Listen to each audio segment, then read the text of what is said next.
Now, to treatment. In 1949, a Portuguese neurologist named Egas Moniz won the Nobel Prize in Medicine or Physiology for his invention in 1935 of a surgical procedure that became known as the prefrontal lobotomy. The lobotomy flourished from the 1930s through about the mid-1950s, pushed on heavily by the work of an American neurologist named Walter Freeman. An estimated 30,000 Americans received lobotomies during that period, with some lobotomies still being performed as late as the early 1960s. 20 years after that Nobel Prize, the lobotomy was viewed as a barbaric intervention, was abandoned, and largely reviled. At the time, it was hailed, with the Nobel Prize and otherwise, as a wonderful treatment to intervene with people for whom there were no other treatments. I bring up the lobotomy because I worry that one of the things that's happening today, as we greatly increase our still limited understanding of how the human brain works, is that we may have other lobotomies, other procedures that seem like a good idea at the time, particularly if they are not carefully tested before they're implemented, but that we will look back on with embarrassment and shame. So today I want to talk about that area, just one of the many areas in which I think law and neuroscience will interact, the area of treatments, in scare quotes, for criminal and antisocial behaviors. Basically, I want to talk about three things. First, I want to give you an overview of some of the technologies that are being worked on that may end up getting used on people with criminal or antisocial behaviors. Second, and to me, in some ways, this is the most important section, I want to talk about the safety and efficacy issues, how they are addressed, or more importantly, how they are not addressed and some of the difficulties of addressing them. And then third, I want to end by talking about some of the normative issues.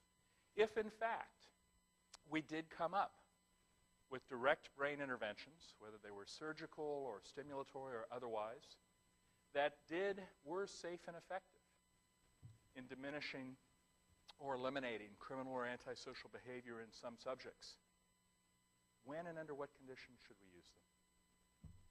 So that's my plan.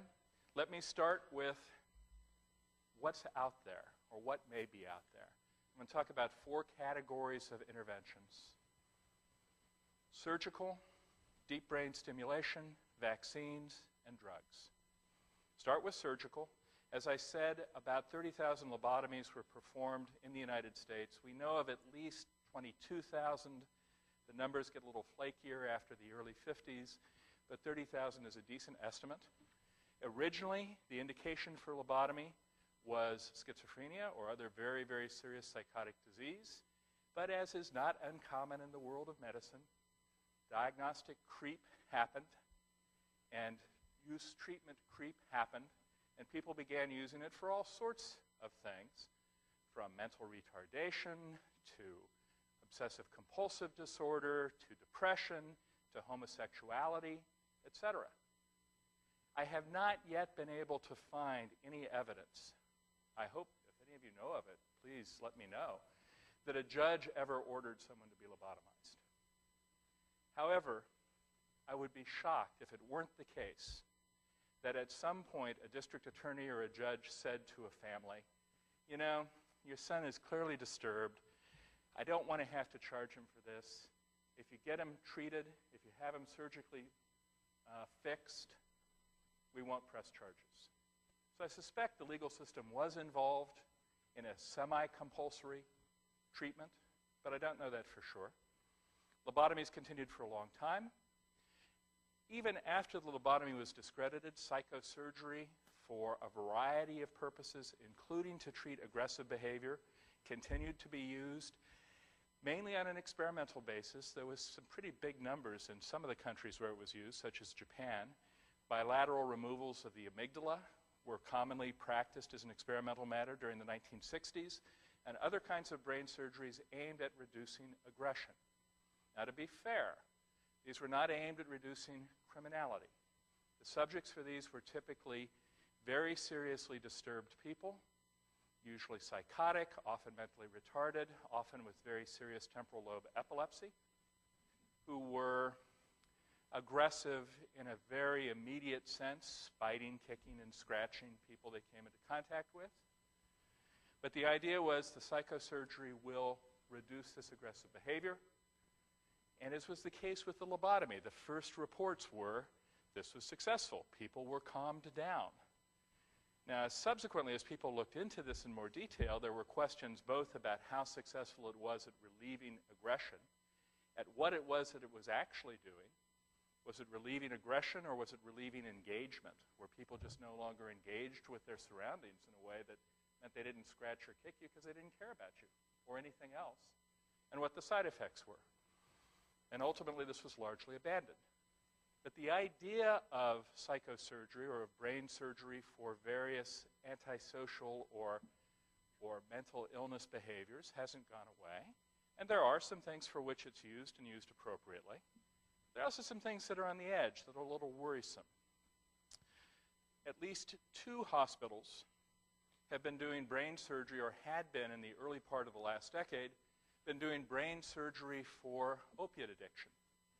One in China and one in Russia. Chinese hospital in Yunnan province, down in the south corner near the Burmese heroin sources. Apparently the People's Liberation Army there had a serious problem with heroin addiction among the soldiers. So the PLA hospital in the area decided to try to cure heroin addiction by putting electrodes into the nucleus accumbens of patients, of addicted soldiers, and turning up the voltage, and burning out the nucleus accumbens. They published a report of this in an English language peer-reviewed journal, reporting that, yes, indeed, after the procedure, these people no longer craved heroin. The report did not talk about what else they no longer craved. And after a couple of years, the Chinese government stopped the hospital from doing this. At just about the same time, a Russian hospital was treating opiate addiction by taking out some of the cingulate gyrus in heroin addicts, and again, reported that they had great success, but then it was stopped. So there are, as we learn more and more about the brain, I think there will be increasing temptations to intervene surgically with respect to behaviors we don't like, whether they're overtly criminal behaviors or mental illness or other behaviors we just think are bad. And surgery has not disappeared as an option. Second area, deep brain stimulation. Now, this is a really interesting example. It turns out that there was a previous period of great concern about the kinds of issues I'm talking about. In the late 1960s and the early 1970s, there was a lot of talk about brain control. A wonderful book that I'm almost finished reading by Elliot Wallenstein, a professor at Michigan, was called Brain Control, and there were proposals from Delgado and others that we could solve the problems of riots in the inner city or solve the problems of war by changing people's brains, intervening directly in people's brains. There's this wonderful video in which Delgado says that he shows he can stop aggression in a charging bull, which was filmed in 1968, 1969, heavily played thereafter. There's both a lot of interest and a lot of fear about this. And it turns out there was a lot of work being done at the time, trying to do stimulation with single electrodes in particular regions of the brain to affect emotional reactions, including violence, sexuality. One of the best reported of these was an attempt that was claimed to be successful to, quote, cure, close quote, homosexuality with an electrode in the brain.